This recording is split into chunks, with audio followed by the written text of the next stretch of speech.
Q13 Fox News this morning. Now, some startling statistics from a new study by online security software maker McAfee. 70% of teens are hiding their internet habits from their parents. And even more alarming, the things that they are hiding. 32% of teens say they watch porn on a weekly basis. 43% say they have accessed violent content. 15% admitting to hacking into social networks. Corinne Gregory, the founder of SocialSmarts.com, the author of It's Not Who You Know, It's How You Treat Them.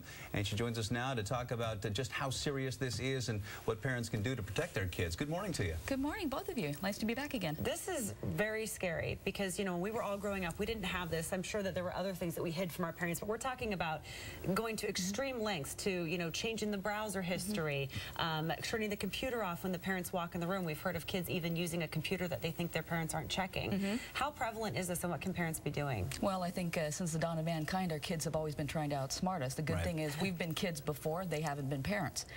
The thing that to me is disturbing is that not so much the behavior that's happening, but the fact that there is 27% in this report of parents said that, oh, well, you know, no big deal, we won't check up on our kids. It's the 27% of the parents who aren't concerned that I'm more worried about, not necessarily teen behavior. Okay, so teens, as you alluded to, are always going to try to outsmart the parents and are going to exert their independence, particularly as teenagers. So how important is it for us as parents to be involved in this, and how serious a threat is this for our kids? Well, it's very important that we get involved and think about this. But again, you know, kids since the dawn of mankind, 30, 40 years ago, they were sneaking Playboy under the cover with a flashlight. This is the electronic equivalent, right? And it does become more prevalent.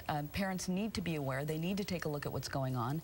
And to think that it's a technology problem only is very, very naive. It's a behavioral problem. Well, I think that the issue, too, this is much more graphic in many cases than Playboy, and they have access to so much more than we were ever exposed at a much younger age, and I think that is what really is alarming for a lot of parents. I agree, and you know, one of the first lessons we teach our kids when they're very little is don't talk to strangers. Stranger danger. Why do you not talk to strangers? But yet nowadays our kids feel much more comfortable giving information to strangers on the internet because of the anonymity, maybe because it somehow seems safer. If you can see somebody's picture, they're not really a stranger.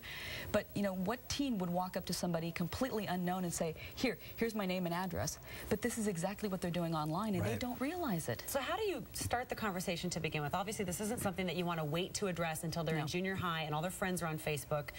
What is the best way to approach having this conversation, and is there an age that you would recommend parents can start? Well, Casey, you're absolutely right. It's happening earlier and earlier. You know, when is the right time to have that conversation?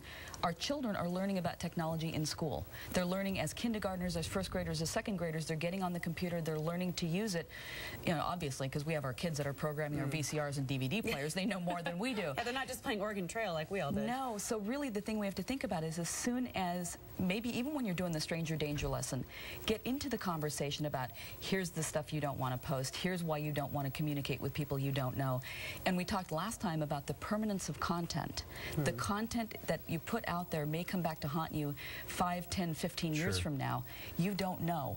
And that's a lesson that I think most kids do not understand, most parents don't understand. Okay, so kids, you know, as young as 10, you know, 12, 13, certainly, you know, they're dealing with smartphones, they have tablets, they have access to computers all over the house, the video games and so forth.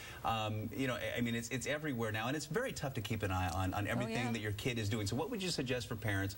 We can't look over their shoulder every second. No, because, you know, even if you're looking over their shoulder at home, you have to think about what are they doing when they're not home.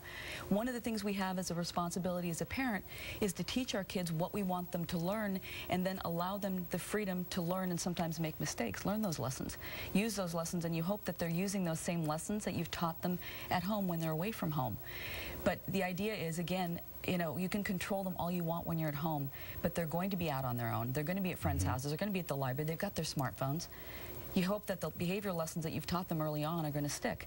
But as a parent, you've got to have that communication. You've got to stay in touch. It's your responsibility. Well, let's broaden this out a little bit, too. I mean, the other problem that a lot of parents are seeing, and we talked about this with you last time, as adults, we're experiencing this, having a really difficult time prying ourselves away from, it's overstimulation, it's video games, it's tablets, it's all of that at once, and having a very difficult time limiting that. Is this something that we should be concerned of, an addiction of sorts to digital media? Absolutely. Even we as adults need to be concerned about our use. We're all hooked in some form or fashion. But set some boundaries with your kids. For example, in my house, my children are not allowed to have their smartphones or cell phones down in their bedrooms at nighttime because they could be online 7 by 24 by 365, and it could become actually a health issue if they don't get enough sleep. So yes, there is an addiction. Set your boundaries. Be realistic about it, and don't be afraid to enforce them, because that's your job as a parent. Just a few more seconds left. If a parent absolutely needs help with this, is there somewhere they can go? Lots of resources on the internet if you're internet comfortable, and that's part of the problem, is a lot of parents aren't internet comfortable. But again, I would strongly suggest that you look at it as a behavioral problem, not as a technology problem, and the technology only becomes a tool. So yes, look online, but then also consider what are you doing offline with your kids to help reinforce the lessons that you want them to use online. Corinne Gregory, thank you for being here. I mean, this is a topic that we're really just scratching the surface of. It is a big, big issue these days. And for more on kids and the web, you can check out Corinne's website, socialsmarts.com.